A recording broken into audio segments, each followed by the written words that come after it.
Dr. Kary Mullis was awarded the Nobel Prize for his invention of the polymerase chain reaction, the PCR. The PCR is a method of analysis and wasn't designed to test for a virus. Mullis explains why. And with PCR, if you do it well, you can find almost anything in anybody. It starts making you believe in the sort of Buddhist notion that everything is contained in everything else, right? I mean, because if you can amplify one single molecule up to something that you can really measure, which PCR can do, then there's just very few molecules that you don't have at least one single one of them in your body, okay? So that could be thought of as a misuse of it, just to claim that it's meaningful. The PCR test can potentially find anything you are looking for, depending on how high you turn it up.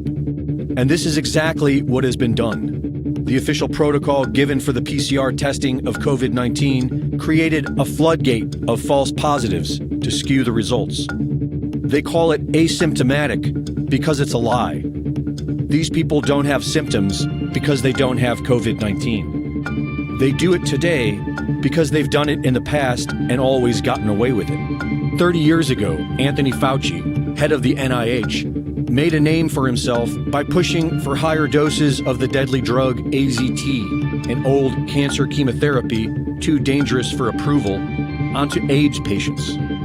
Kary Mullis was hired to measure HIV in people's blood samples with his PCR.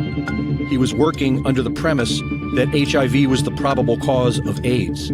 But when he went looking for the proof, he found there was none.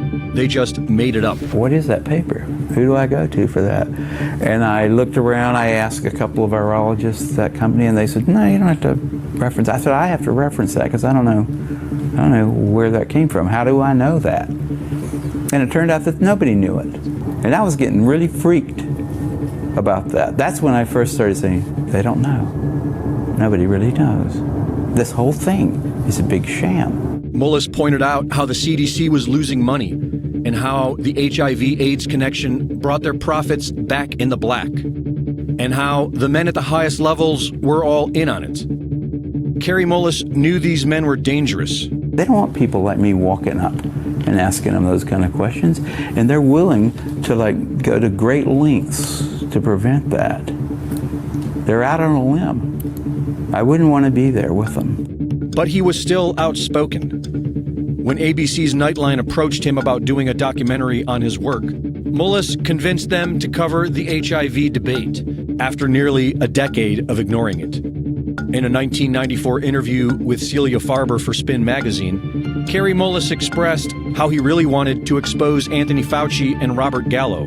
He said that he'd be willing to chase the little bastard from his car to his office, a Nobel Prize winner trying to ask a simple question from those who spent $22 billion and killed 100,000 people. It has to be on TV. I'm not unwilling to do something like that. Unfortunately, not many people were listening back then. And on August 7th, 2019, just about 3 months before the first utterance of COVID-19, Kary Mullis, age 74, a Nobel Prize winner, inventor of the PCR test, a man who was once willing and eager to expose Anthony Fauci, quietly died of pneumonia. The timing of it all is mysterious to many of us.